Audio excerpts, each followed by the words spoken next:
2 ದಿನದಿಂದ ಮುಖ್ಯಮಂತ್ರಿಗಳು ಬೇರೆ ಹೇಳಿಕೆಯನ್ನು ಕೊಟ್ಟಿದ್ರು ಕೂಡ ಹಿಜಾಬ್ ವಿಚಾರದಲ್ಲಿ ನಾವು ಪುನಃ ಜಾರಿಗೆ ತರ್ತೀವಿ ಅನ್ನುವಂಥ ಮಾತನ್ನು ಹೇಳಿದರೆ ಕಾನೂನು ಸಚಿವರು ಕೂಡ ಆದೇಶವನ್ನು ಮಾಡ್ತೀವಿ 2 ದಿನದಲ್ಲಿ ಅಂತ ಹೇಳಿದ್ದಾರೆ ಸರ್. ಏನು ಆದೇಶ ಸರ್? ಏನು ಇಲ್ಲ, ಇದ್ರ ಬಗ್ಗೆ ಚರ್ಚೆ ಮಾಡ್ತೀವಿ. ಚರ್ಚೆ ಮಾಡಿ ಈಗಾಗಲೇ ಮುಖ್ಯಮಂತ್ರಿಗಳು ಇಂಡಿಕೇಟ್ ಮಾಡಿದ್ದಾರೆ. ಸರ್ಕಾರದ ನಿಲುವು ಏನಾಗ್ಬೋದು ಅನ್ನೋದನ್ನು ಈಗಾಗಲೇ ಅವರು ಸಾರ್ವಜನಿಕವಾಗಿ ಆ ನಿಲುವನ್ನು ತಿಳಿಸಿದ್ದಾರೆ. ಹಾಗಾಗಿ ಈಗ ಗೊತ್ತಾಗಿದೆ, ಎಲ್ಲರಿಗೂ ಗೊತ್ತಾಗಿದೆ. ಅವರ ಉದ್ದೇಶ ಏನಿದೆ ಅಂತಂದರೆ, ಸಂವಿಧಾನದಲ್ಲಿ ಎಲ್ಲದಕ್ಕೂ ಹಕ್ಕು ಕೊಟ್ಟಿದ್ದಾರೆ.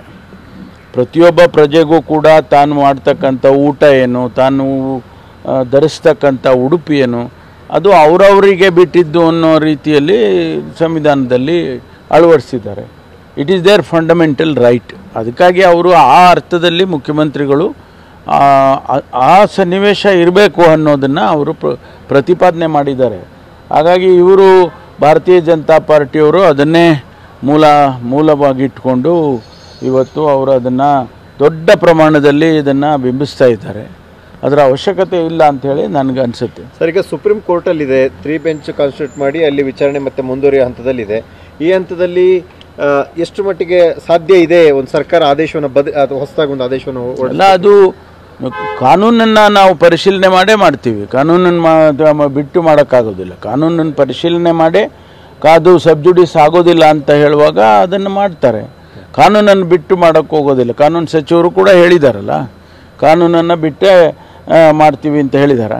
ಹಾಗೆ ಹೇಳಿಲ್ಲ, ಮತ್ತೆ ಅಂತ ಕೇಳ್ತಾ ಇದ್ದೀನಿ. ಅದನ್ನು ಪರಿಶೀಲನೆ ಮಾಡೇ ಮಾಡ್ತೀವಿ. ಬಿಜೆಪಿ ನಾಯಕರು ಇದರಿಂದ ಆದೇಶವಾದ್ರೆ ರಾಜ್ಯದಲ್ಲಿ ಕಾನೂನು ಸುವ್ಯವಸ್ಥೆಗೆ ತೊಂದರೆ ಆಗಬಹುದು, ಏನೇ ಆದ್ರೂ government is strong enough to handle that.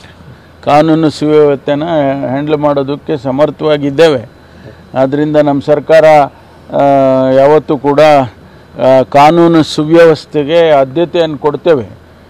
ಅದಕ್ಕೆ ನಾವು ಹೇಳಿರೋದು ಸರ್ವ ಜನಾಂಗದ ಶಾಂತಿಯ ತೋಟ ಆಗಬೇಕು ಕರ್ನಾಟಕ ಅಂತ ಹೇಳಿ, ಎಲ್ಲ ಶಾಂತಿ ಇರಬೇಕು ಅಂತ. ಅದನ್ನು ನಾವು ಮಾಡ್ತೀವಿ.